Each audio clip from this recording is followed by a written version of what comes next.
This is your ultimate stop for everything sports. The Golden State Media Concepts Sports Podcast. Should I say more? From the NFL, MLB, the NBA to MMA, it's all in here. The Golden State Media Concepts Sports Podcast. Listen now.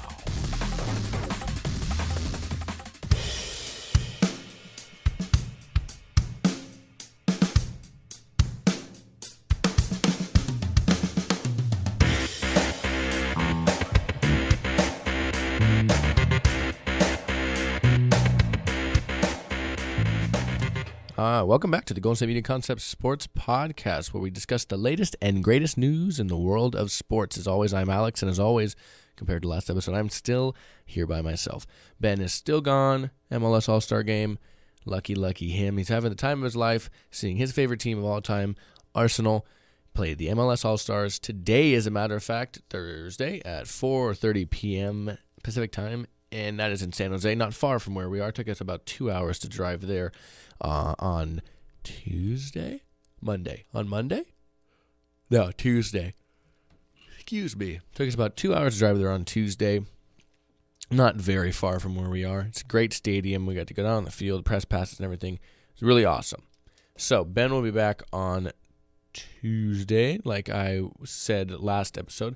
Until then, you have just me. So on this episode, we're going to go ahead and look into the MLB trade deadline and some rumors that are floating around here leading up to the deadline, which is on Monday at 4 Eastern time. So it's going to be 1 p.m. Pacific Standard Time. I'm sorry. I only know Eastern and Pacific, excuse me, so I can't help you with whatever time zone you might be in. But I only ever keep track of those two because it's so easy for me. Excuse me. We're going to do the deadline, and then we're going to take a break, and then we're going to do we'll talk about Amar'e Stoudemire, who recently retired this week, kind of under the radar retired after 14 years in the NFL and does so as a Knick. So we're going to discuss that as well, and then we're going to end the episode on what's trending. I don't have Ben here with me for that, but it's still going to be a good what's trending. We have some NFL Hall of Famers with some close encounters in the sea. And we have some NFL current players that are betting their beautiful cars. So those are two of many little things I will be discussing on what's trending. So we're going to get started with the MLB trade deadline. The MLB trade deadline, like I said, is August 1st at 4 p.m. Eastern time. Rumors are flying right now. Currently, I have a few to tell you, and I'll take you to our first break. Our first rumor today is going to be involve the Yankees, and the Yankees have indeed called the White Sox about Chris Sale multiple times, apparently. Nobody can say for sure if they are necessarily front runners, but the White Sox are sticking to their demand for a top 5 prospect. That's what hindered anything so far with a Chris Sale deal. Top 5 prospect has been the only thing that's been consistent through any rumor so far of a Chris Sale deal. Regardless of what happened last week with the scissors and the uniform and such, the consensus is they're demanding a top 5 prospect. Now that's going to be tough, especially from the Yankees. They might have had pieces to get it done in the wake of the Aroldis Chapman deal with who they received for him. It'll be interesting to see where that goes. But, say a team like, the Giants, most of their prospects are all in the farm system, obviously, and they're pitchers. And right now the Giants aren't having the greatest pitching. So at least since the All-Star break, it's been iffy. So is that a team that's going to want to give up, prospects like that? Many teams have that issue. I'm not saying the Giants are in the market for sale. I'm just using them as an example of teams that, do you want a guy that can help you, in the short term possibly, or do you want, your prospects that can help you eventually in the long term? So it'll be interesting to see what goes down with that. The Yankees obviously have the money for it, being the New York Yankees. So we will keep you updated on that. Moving to Kansas City, another AL team, are pushing for Kennedy or Davis. Now, Kennedy, they want to package Ian Kennedy with Wade Davis in a potential trade with the Dodgers possibly. So what the deal looks like is they want to package Ian Kennedy and Wade Davis in potential trade opportunities. The team owes Kennedy $62.5 million through 2020, and they're looking to pretty much get rid of that contract. The same way the Braves did Craig Kimbrell to dump Melvin Upton Jr.'s contract. So it's going to be interesting to see what they do with that. The Dodgers are seen as a potential fit, but there's not really anybody that's come out as a rumored target for the Royals. But that is who they are offering currently, is Wade Davis and Ian Kennedy, which could, that's a pretty enticing package if you ask me. Those are two key players for them the last few years that have played well, obviously, for the Royals, having won the World Series last year and being in the World Series the year prior. So, moving on, we have another rumor, and that is an NL team, and that is the Cardinals. The Cardinals are looking to add a top closer after recently putting closer Trevin Rosenthal on the DL this week. Su Juan O has been fantastic, but like every other team, St. Louis wants to add a high-end bullpen depth. Andrew Miller and Wade Davis are big names out there. Obviously, Wade Davis, somebody we just talked about with the Royals. So clearly, if that's a deal that might get done, it might include Ian Kennedy. And then we're looking, is it a possibility, Andrew Miller with the Yankees? And then other big names that are speculated, Houston Street of the Angels and Joe Smith could be targets as well. I know Houston Street has been a rumored for any team that needs a closer. As of late, Cardinals being one of them, Giants being one of them. I've heard him rumored with the Dodgers. Any team that needs a late reliever, closer type player, Houston Street's name has been in the mix from, I would say, about the beginning of July. With the Angels over there, obviously, they are having quite the rough season. It's hard to imagine that they wouldn't be willing to trade some pieces, especially Houston Street, who is now not near the end of his career, but in the latter years of his career. Like I said, a team like the Cards makes a lot of sense staying in the NL for him, shifting to the NL for him, or a team like the Giants, having played in the Bay Area already for years with the Oakland Athletics. It would be a reasonable move, I would imagine, depending on what they would need to give up for him. Moving on, the Padres and the Orioles are currently in talks. The Orioles are trying hard to land Andrew Cashner of the San Diego Padres. Rosenthal says that other way around. They're trying to land Cashner from the Padres. That's what I meant. It doesn't say they're necessarily the front runners. The Rangers and the Marlins also are up there in talks, but it's worth noting that the Orioles and Padres discussed a Ubaldo Jimenez Melvin Upton trade before Melvin Upton was traded to the Blue Jays. So it's something to keep an eye on. I would say, honestly, the biggest rumors going on right now are pitchers. It's heavy-duty pitcher rumors, honestly. We saw the first trade really get completed was Aroldis Chapman from the Yankees to the Cubs. And then, obviously, the Blue Jays acquired Melvin Upton from the Padres. The Cubs acquired Montgomery from the Mariners. That one went a little under the radar this week. As a matter of fact, I missed it up until, I would say, a day or so ago. But Cubs acquired Mike Montgomery and a lot of 4 players, young AAA players. Chicago sent AAA slugger Dan Vogelbach, AA pitcher Paul Blackburn to Seattle, which shipped AAA pitcher Jordan Preece to the Cubs as part of the trade. So 4-player deal through a couple teams there. That was a big trade that wasn't really noticed as highly as I would say a lot. Some of these other ones. Obviously, the Chapman deal was what took up most of the news this week, I would say, in MLB, with such a notable name moving teams after spending only half a season with the team that just signed him. So the Red Sox got lefty Drew Pomeranz, and they send Anderson Espinoza to the Padres. It's another deal that already got done to update you on some that already have happened. The Red Sox are definitely trying to. I talked on my last show about David Ortiz last season. The Red Sox are definitely pushing for a World Series this year with his last go around, I would say. Pomeranz is a left-hander. He's all-star left-hander this year. They didn't spare any of their organization's top prospects either to get him for the touted 18-year-old right-hander Anderson Espinoza on Thursday night. 1-for-1 trade, pretty much old school. The Red Sox are definitely going for it right now. It's fun to watch. It really is.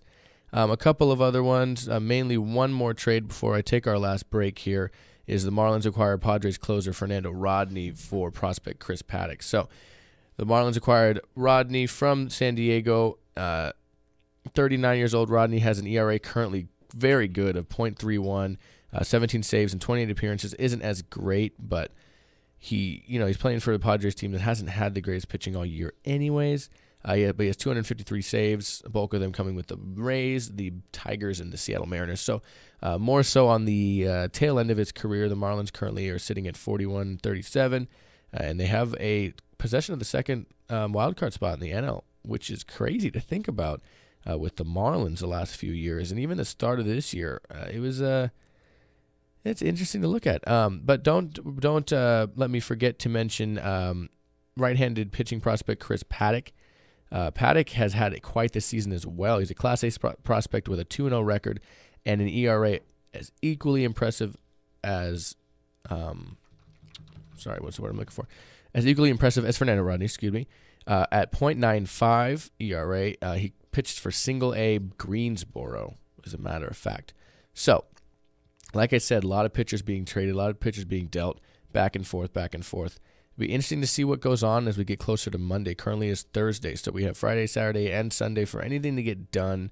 I am really interested to see what happens. Obviously, being a Giants fan, I'm interested to see if anything goes down there, anything with our rivals, and anything really throughout. I'm interested to see if the Cards do get a closer, because obviously the Giants are looking for late relief and a closer. So that would be interesting to see. Those two teams, are very familiar with one another, having played in the postseason as recently as 2 years ago in 2014, and that would be a total block move, because they are currently both very much in playoff contention. So it'll be very interesting to see what goes on, whether it's the Yankees or Kansas City restocking for another push at the World Series, the Red Sox going all in for David Ortiz in his final year, or teams that are currently in a drought that are trying to regain their winning ways. So we are going to take our first break here at the Golden State Media Concepts Sports Podcast. Excuse me, almost got me there. And then we will be right back talking about Amar'e Stoudemire. So we will be right back. Tired of searching the vast jungle of podcasts? Now listen close and hear this out. There's a podcast network that covers just about everything that you've been searching. Hey! The Golden State Media Concepts Podcast Network is here. Nothing less than a podcast bliss with endless hours of podcast coverage. From news, sports, music, fashion, cooking, entertainment, fantasy, football, and so much more. So stop lurking around and go straight out to the Golden State Media Concepts Podcast Network. Guaranteed to fill that podcast itch.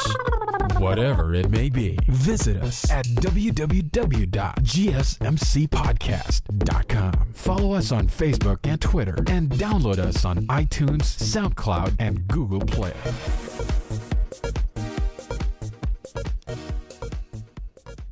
All right, and we are back here at the Golden State Media Concepts Sports Podcast. We're moving to the NBA, and a little dry news in terms of the NBA lately, because it's really gearing up for the Olympics for the U.S. men's basketball team. But we are looking at Amar'e Stoudemire. Amar'e Stoudemire retires after 14 seasons. Does so as a New York Knick. He announced his retirement on Tuesday. It's been a couple days since then. He came to New York in 2010 to revitalize the franchise, and he did that in a quote that he said during his press conference with Carmelo Anthony. Phil Steve had continued his quest with this year's acquisitions. The team looked playoff bound once again.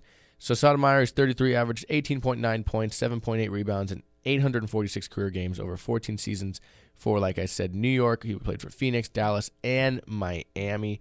He was named an All-Star 6 times, selected to the All-NBA teams, first teams twice, forming one of the most formidable pick-and-roll duos in a team that I was actually quite a fan of with one of my favorite players of all time, Steve Nash.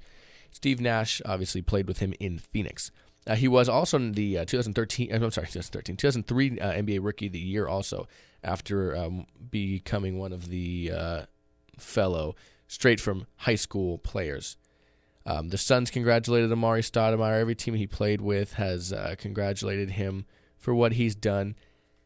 He doesn't know if he wants to play in the play basketball any further. If he wants to go play in China, it'll be interesting to see if he decides to just call it a career. He has had quite a great career. He currently is second for most dunks since 2002-2003 season.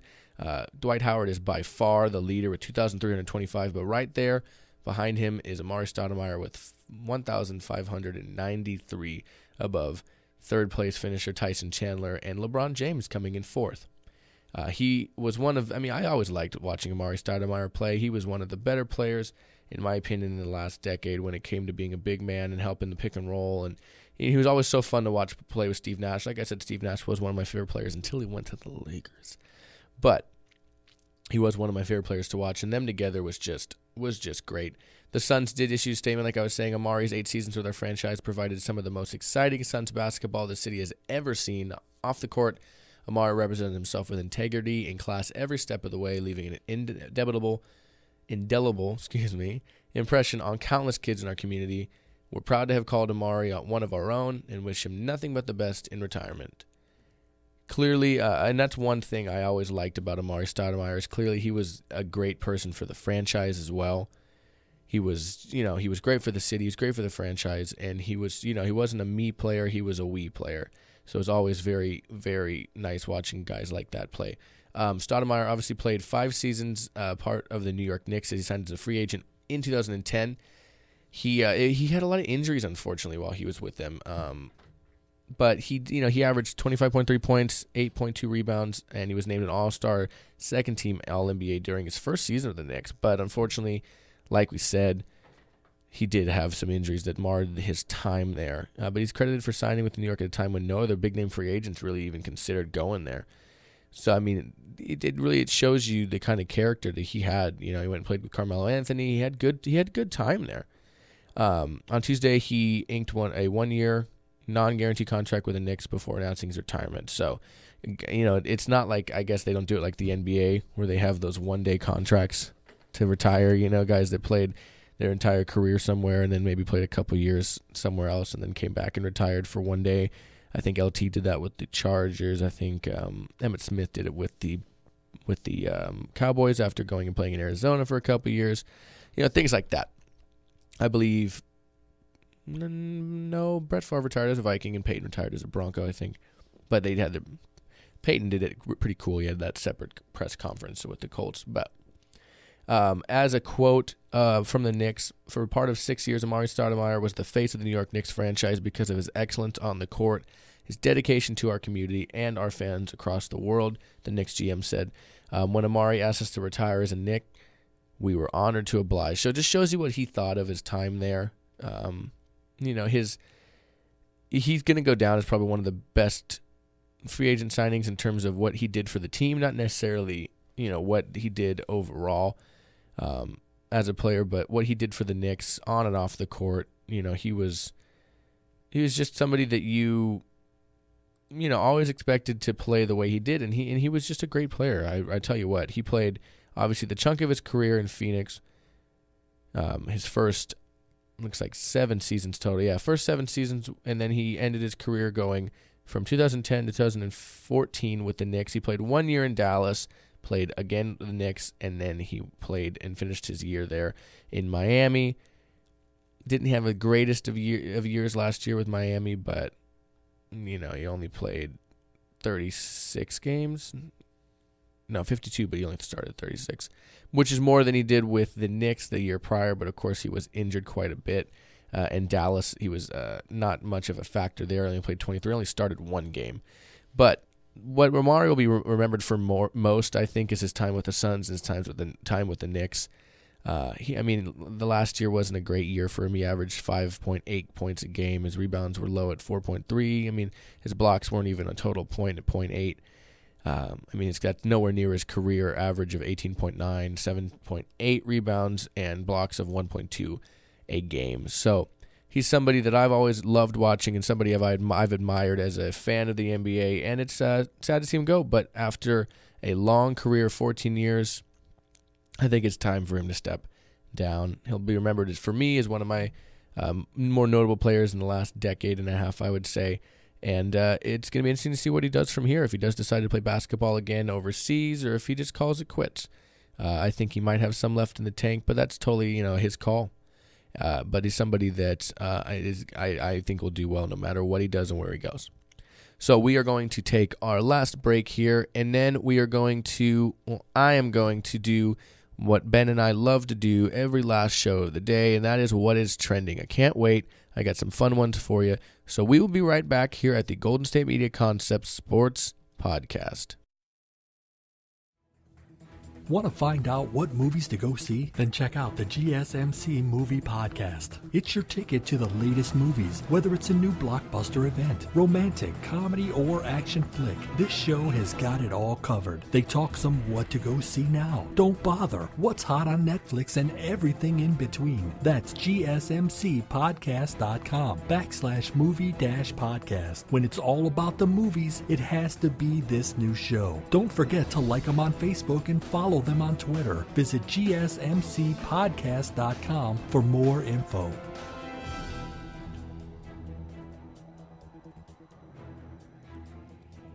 And we are back here at the Golden State Media Concepts Sports Podcast. So I'll give you a little quick update on the PGA Championship, as a matter of fact, currently being played in Springfield, New Jersey. The current leader would be American Jimmy Walker, is 5 under par, followed closely by Emiliano Grillo at 4 under, and then there's a lot of people tied for third right now. So just getting started, as a matter of fact, is not far in. Ricky Fowler's sitting there, another American at 7, and it's been going for about a few hours now. Phil Mickelson just actually teed off, I want to say, within the last hour, so it's just getting going. But like I said, we do have quite the matchup going on right now. American Jimmy Walker sitting 5 under par to lead the day. Round 1 in progress starts today. It's going through Sunday. So keep that in mind as we move forward. But we're starting with and ending with what's trending. I have a funny, a intense, and a regular bit of news. So I'll start with the funny, and that is Brandon Marshall took to the internet to make a bet with Steelers wide receiver Antonio Brown. He said that he bet if he has more yards than Antonio Brown, they pretty much bet cars. Standing in front of his white Porsche, which is Marshall's car, he said on an Instagram video he'll give up the car if Brown outdistances him in receiving yards. But if I have more yards, quote, Marshall says, if I have more yards than you, you've got to give me the Rolls Royce.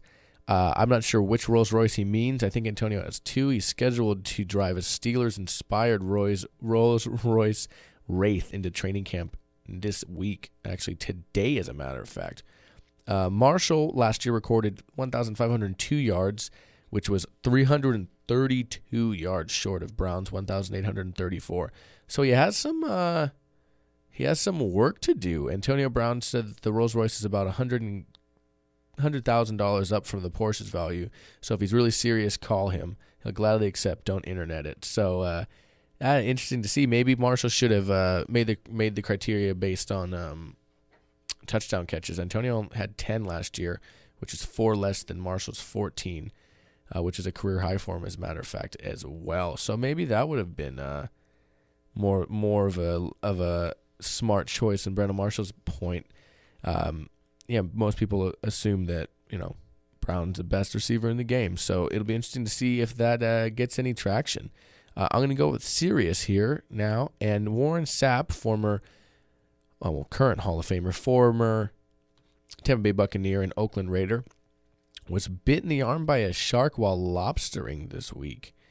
There's a picture of the cut, and it's pretty intense, I might add. It looks like it's by his elbow.